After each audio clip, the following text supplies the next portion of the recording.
Talk politics. A new report unveiled during the week is shedding light on the impact of cultural arts in our community. For more on that, we turn to Crystal Young and Ernesto Balderas with Utah Cultural Alliance. Good to have both of you on the show. Thanks for being here.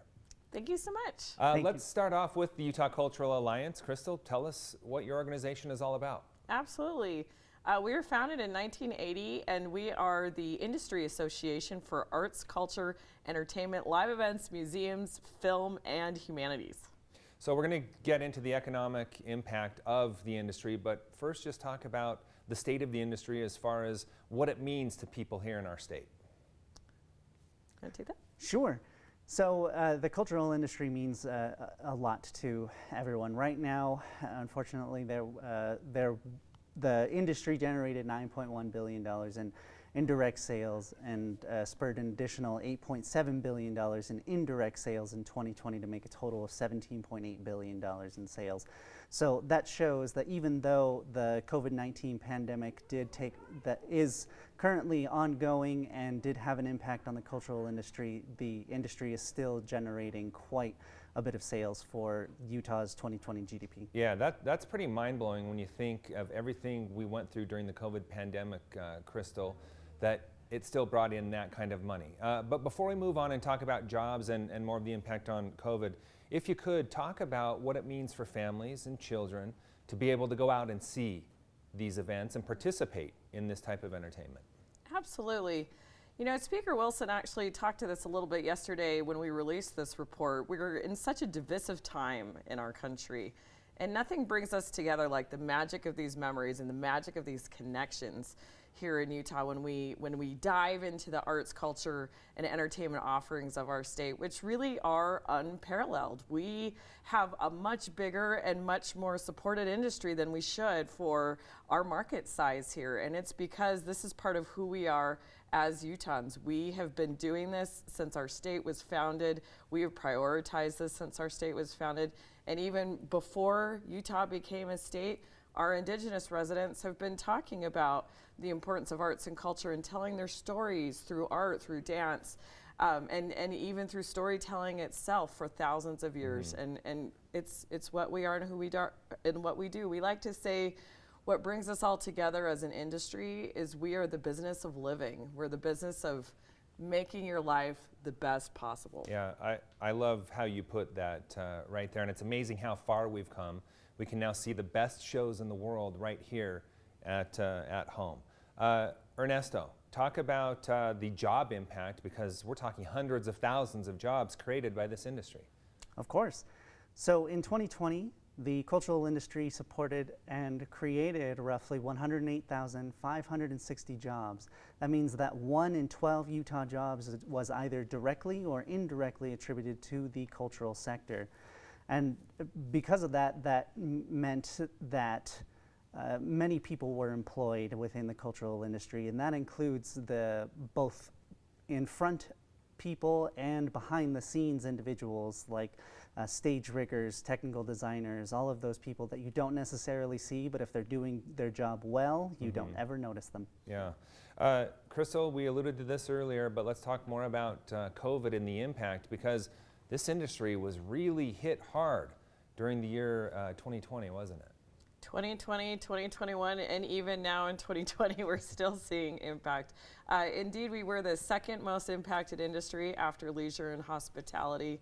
And it really could have been a lot worse. In fact, my colleagues at other industry associations for the cultural industry in other states don't have the same rosy picture that we have. Yes, our sales were down $1.3 billion, which is a lot, but it could have been worse. We did lose around 30,000 jobs, but then a lot of them have come back.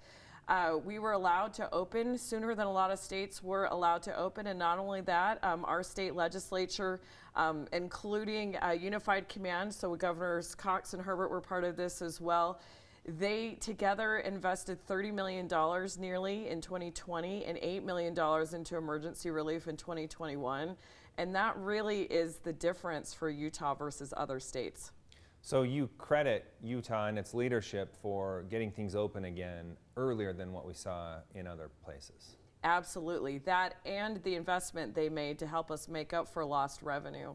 Because even though we were open, doesn't mean we had full theaters, doesn't mean people were fully comfortable in coming back.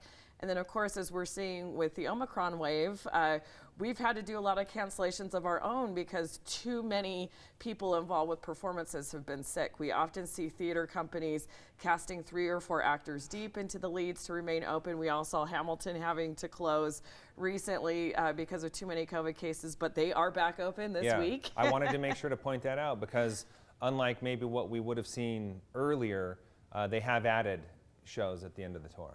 Yes, you can still get tickets, actually. Yeah. All right. So on Tuesday, you all were up at the Capitol unveiling this report that we are talking about with President Adams and Speaker Wilson. Ernesto, talk about the significance of those two joining you in unveiling this report. Of course. So I also want to make sure that as we recognize the unveiling of this report, that we recognize the wonderful partnership that we had with Utah Division of Arts and Museums and Salt Lake County Arts and Culture. Without the partnership and the co-publication funding that they provided for this report, we wouldn't have been able to do it without them.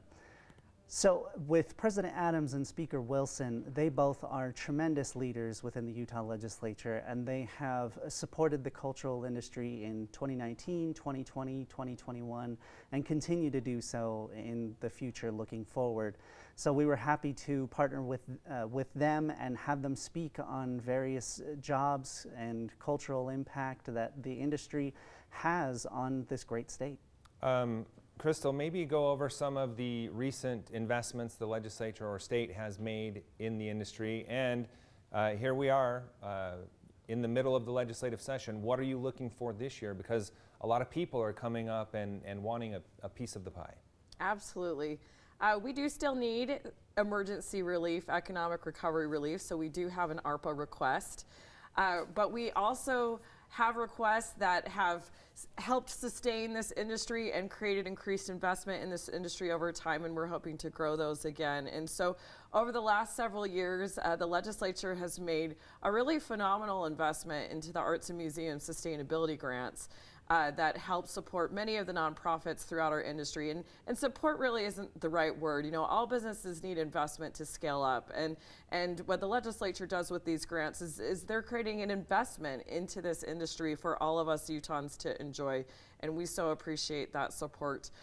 We also are requesting $10 million to create a new capital facilities grants program. Leadership actually created this last year, did $2 million as a pilot. Everybody really liked how it went. And this is a grants program that can help create theaters and museums and history buildings and all sorts of things. We all have our Daughters of Utah Pioneers buildings throughout the states. They always need help. It'll be able to support buildings like this across the state, and we're really excited about that. Our third and final request, fourth, I guess, I mentioned the ARPA request, but our fourth major request is opportunity expansion grants to be administered by Multicultural Affairs. And even though that's not fully our industry in arts and entertainment, we have a lot of members who work with diverse Utahns, and we're excited to see, hopefully, that grant program be created. Ernesto, we talked a little bit about the hurdles we're still going over when it comes to the industry, shows having to pause but be put back on. What do you want people to know, and what can the public do to help as we move through these challenging times? Of course. Well, the public can start by following us on social media. On Facebook, Instagram, Twitter, we are hosting our 45 Days of Advocacy campaign, in which we're letting people know how they themselves, as individuals, as organizations, can truly advocate for the cultural industry. As going forward, we want people to thank their legislators, because no matter what, we need to be grateful for the investment that the Utah legislature has already given to the cultural industry throughout 2020 and 2021. That is one of the most important things that individuals can do to advocate for the cultural industry. Okay, Crystal, we have about 30 seconds left. What's the outlook? Where do we go from here? Go to a show. Go to a museum. Come join us and experience the business of living. Your life will be enriched, and we are happy to make your lives better. All right, really important conversation and work that you do. Thanks so much for being here and giving our viewers a look at the impact of the industry on our state. Thank you so much, Glenn. Thank you. Stay with us. We'll be right back with more Inside